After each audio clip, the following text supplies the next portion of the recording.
Olá, meu nome é Antônio Vital de Moraes Júnior e apresento o trabalho Formar para Refletir, o professor como intelectual crítico na transição da teoria à prática, submetido ao CAEDUCA 2025. Primeiro explico o motivo da escolha do tema, que é baseado na atual realidade, onde a formação do docente enfrenta um cenário de complexidade social, diversidade e desinformação, o que exige superar o modelo transmissivo e fragmentado, integrando teoria, prática e reflexão. O professor deve ser reconhecido como um intelectual crítico e sujeitativo, capaz de responder contextualmente aos desafios da sala de aula. Inspirado em Edgar Morin, a formação precisa conectar saberes e contextualizar o conhecimento. Com Chon e Perrenot, a prática reflexiva torna-se eixo formativo, fazendo do docente um pesquisador da própria ação. Assim sendo, coloco a pergunta que orientou essa pesquisa.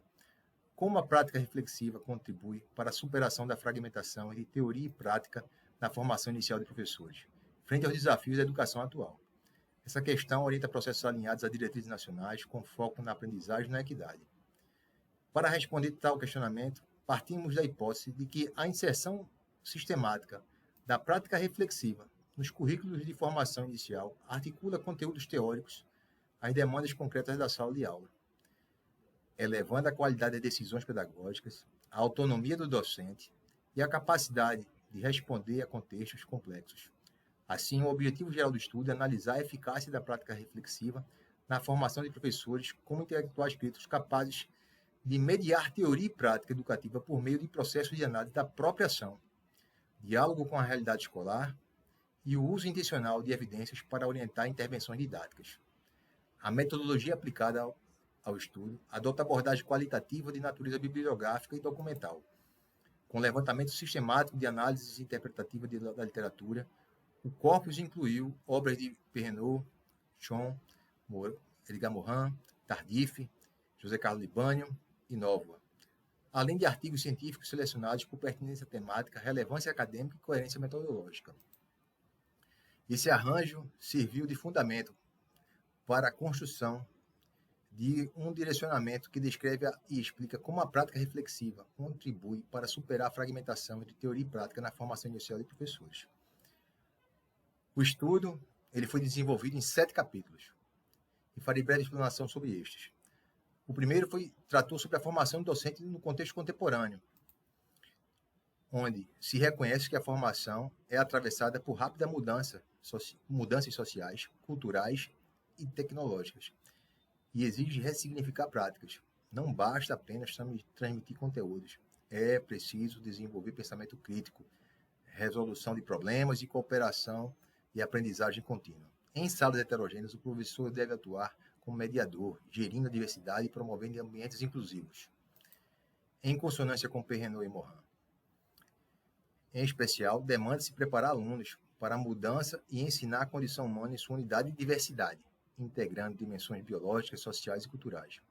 Para isso, é crucial articular saberes disciplinares, pedagógicos e experienciais, adotando estratégias flexíveis, orientadas à qualidade e à participação democrática, que é o sentido global do conhecimento. No capítulo 2, tratamos da construção dos saberes docentes, a formação do docente sob perspectiva crítica, que entende o currículo como campo de disputa e ato de ensinar como uma intervenção no mundo. Mais que transmitir conteúdo, cria condições para leitura crítica e transformação social, ancorada no diálogo horizontal e na problematização freiriana. Nessa chave, os saberes docentes são plurais e interdependentes. Experiência refletida e ressignificada. Saberes disciplinares que legitimam conteúdos e saberes pedagógicos que orientam métodos. Integrar experiências disciplinares e pedagógicas, sustentação do professor. Amplia a autonomia e fortalece a transformação da prática, permitindo à escola resistir ao tecnicismo. O capítulo 3, o professor como intelectual crítico e transformador. Nele, discorremos que ele deve ser reconhecido como um intelectual crítico que, por meio da praxis, problematiza contextos e intervém para transformá-lo com responsabilidade ética e política. Sua autonomia é construída coletivamente em culturas colaborativas, articulando saber, ética e liberdade de informação contínua. alinhada à Base Nacional Comum Curricular, ao Plano Nacional de Educação e às diretrizes curriculares nacionais.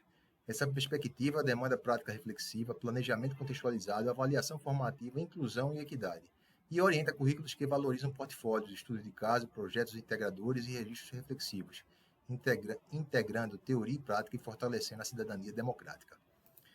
No capítulo 4, tratamos propriamente da prática reflexiva e discorremos que ela fundamenta a formação docente ao substituir a racionalidade técnica por um profissional que aprende articulando pensamento e ação. Em Schoen, isso se dá na reflexão, na ação, durante a ação, ajustes em tempo real, explicitação de saberes implícitos, e na reflexão sobre a ação, posteriormente à ação. Nessa situação, o eixo formativo exige ir além da transmissão, refletir durante e após o fazer, enfrentar desafios cotidianos e dialogar com a realidade, constituindo o professor como pesquisador da própria prática, capaz de produzir novos saberes e atuar em contextos incertos e complexos. No 5º capítulo, tratamos da epistemologia da complexidade, na formação docente. Nesta epistemologia, reconhecemos que se orienta a formação do docente a superar a fragmentação disciplinar. Em Morin, conhecer é contextualizar e conectar fenômenos, integrando saberes, ações e contextos. Em Convergência, Florentino e Rodrigues apontam a disciplinarização excessiva como entrave.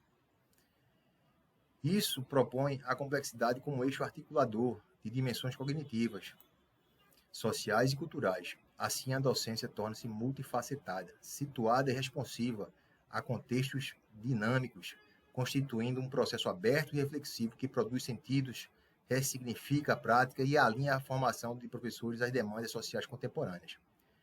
No capítulo 6, abordamos o currículo, metodologia de ensino na perspectiva reflexiva. O currículo, na perspectiva reflexiva, deve integrar teoria, prática e reflexão, articulando saberes disciplinares, pedagógicos e experienciais, e superando a fragmentação que separa conteúdo de didática.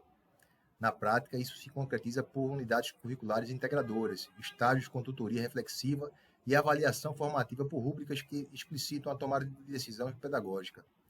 Existe ainda um conjunto de metodologias formativas que unam teoria e ação, promovam a análise crítica dos modos de raciocínio, reforcem o diálogo interdisciplinar e preservem a filosofia para sustentar a criticidade. Valoriza-se a autoria docente e discente, com experiências que descentralizam a autoridade e constroem de modo integrado novos saberes orientados à autonomia e à aprendizagem contínua. No 7º capítulo e último, registramos as contribuições de referenciais teóricos para a formação reflexiva. As contribuições para a formação reflexiva convergem em 3 eixos. Perrenot defende superar a fragmentação disciplinar, integrando saberes acadêmicos e práticos para desenvolver competências que articulem teoria e ação. Novo enfatiza que a identidade docente se constrói coletivamente, em culturas colaborativas com presença pública, responsabilidade social e aprendizagem ao longo da vida. Libânio propõe a didática crítico-social, como mediação entre objetivos pedagógicos e finalidades sociais, orientando a prática pelo repertório sociocultural do aluno para garantir a aprendizagem significativa. Em conjunto, fundamentam currículos que integram saberes, fortalecem a autoria e colaboração docente e consolidam a docência ética transformadora e socialmente comprometida. Concluímos o estudo confirmando que a prática reflexiva é um eixo integrador entre teoria e experiência na formação inicial, superando o modelo transmissivo e fortalecendo a identidade do professor como intelectual crítico. Entre os principais resultados, destacamos o maior preparo para lidar com diversidade e inclusão, capacidade ampliada de análise crítica e tomar decisão em contexto complexo, e a constituição do docente como pesquisador da própria ação, produzindo saberes a partir da prática. Em síntese, a inserção sistemática da prática reflexiva articula conteúdos e demandas reais da sala de aula, promovendo uma docência ética, autônoma e socialmente comprometida. Senhores, muito obrigado pela atenção. Espero que os senhores gostem do artigo, que lhes sirvam para uma reflexão profunda. Um forte abraço.